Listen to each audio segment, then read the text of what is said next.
अल्लाहुम्मा सल्ली अला मुहम्मद व आले मुहम्मद वअज्जिल फरजाल मुहम्मद। अस्सलामु अलैकुम तमाम मोमिनीन व सामीन। आज हम आपको बताना Hey चाहते there. हैं Subscribe to my channel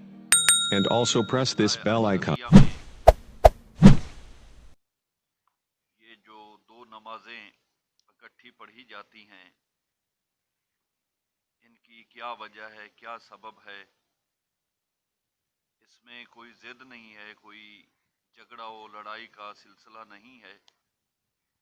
बल्कि ये सरकार मोहम्मद मुस्तफ़ा ने अपनी ज़िंदगी पाक में ही ज़ोर व असर को मिलाकर अदा किया और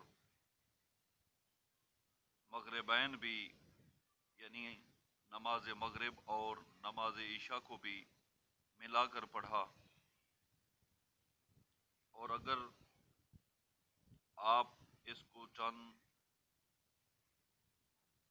मिनट के लिए या थोड़े से वक्फे के बाद भी अगर अदा कर लें तो इसमें भी कोई ममानियत नहीं है, इसमें कोई ज़िद या जहरा नहीं है। तो आइए हम आपको बताना चाहते हैं कि इसका सबूत या दलील या मुसद्दिक रिवायात के साथ इसकी तस्दीक व तायीद कहाँ से हमें मिलती है। तो मुलाहिज़ा फरमाइए कि हुसैन बिन अहमद बिन इदरीस कहते हैं कि मैंने अपने वालिद से, और वो कहते हैं कि अहमद बिन मोहम्मद बिन ईसा से मैंने ये रिवायत सुनी, और वो फरमाते हैं कि मैंने अली बिन हकम से, और वो कहते हैं कि मैंने इसहाक बिन अम्मार से, और इसहाक बिन अम्मार कहते हैं कि मैंने इमाम सादिक अलैहिस्सलातु वस्सलाम से पूछा कि मौला क्या हम ज़ोहर व असर या मगरिब व ईशा को इकट्ठा मिलाकर पढ़ सकते हैं, क्या इसमें कोई मसला तो नहीं है। तो सरकार इमाम सादिक अलैहिस्सलातु वस्सलाम ने फरमाया कि रसूल करीम सल्लल्लाहु अलैहि वसल्लम ने बग़ैर किसी इल्लत व सबब के मकाम वाहिद पर ज़ोहर व असर की नमाजें यके बाद दीगरी अदा की। तो असहाब बावकार में से चंद सहाबा ने और हज़रत उमर ने पूछा कि या रसूल करीम, मौला हमें बताइए क्या कोई नया हुक्म या वही नाजिल हुई है कि आपने ऐसा किया। तो सरकार रसूल करीम ने फरमाया कि नहीं, हुक्म कोई नहीं आया।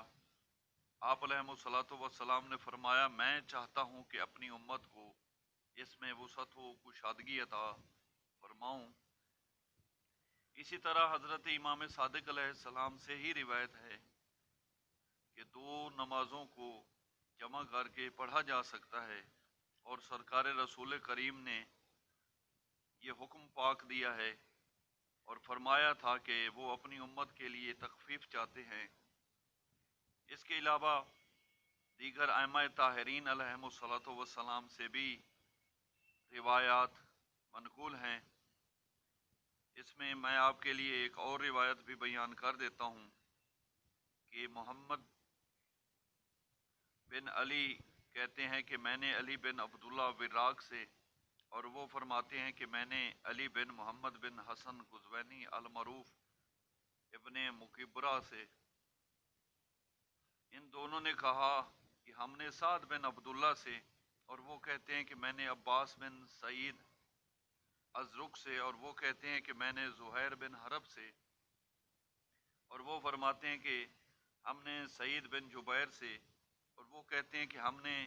सरकार अब्दुल्ला इब्न अब्बास से रिवायत की है कि रसूल करीम ने बग़ैर किसी खौफ और बग़ैर किसी सफ़र के ज़ोहर व असर दोनों नमाजें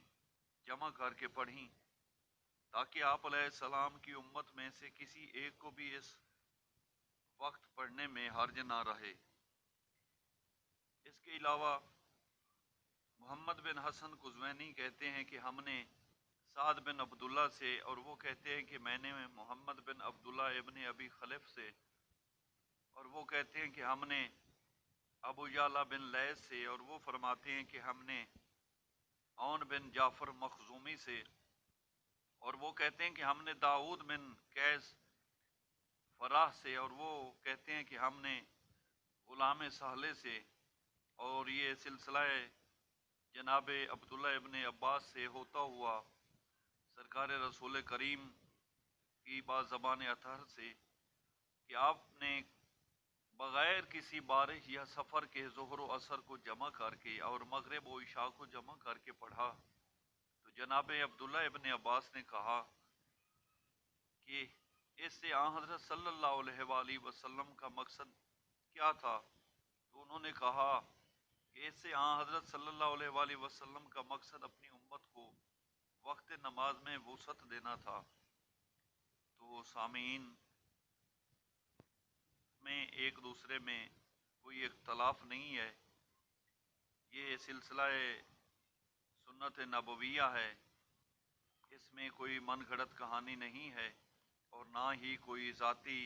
قیاس یا خرافات کے ساتھ یہ سلسلہ عبادت قائم ہوا۔ اگر آپ اس کو علیحدہ علیحدہ پڑھ لیں، یعنی ظہر و عصر کے وقت کے معمول کے مطابق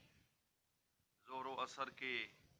وقت کے درمیان میں بھی پڑھ لیں علیحدہ علیحدہ کر کے، تو اس میں بھی کوئی حرج نہیں، لیکن سرکار محمد مصطفیٰ پاک نے اگر یہ سلسلہ جاری کر دیا ہے تو ہمیں اسوہ حسنہ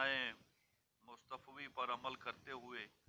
اپنی عبادت کو بھی ان کے معمول کے مطابق Hey بنانا there. چاہیے۔ Subscribe to my Habib channel معصوم محمد and والد also press this bell icon. السلام کی بابرکت ازوات مقدسہ کا سچا پیروکار بنائے، آمین ثم آمین، بحق محمد وآلہ الطاہرین، اللہم صلی علی محمد وآل محمد۔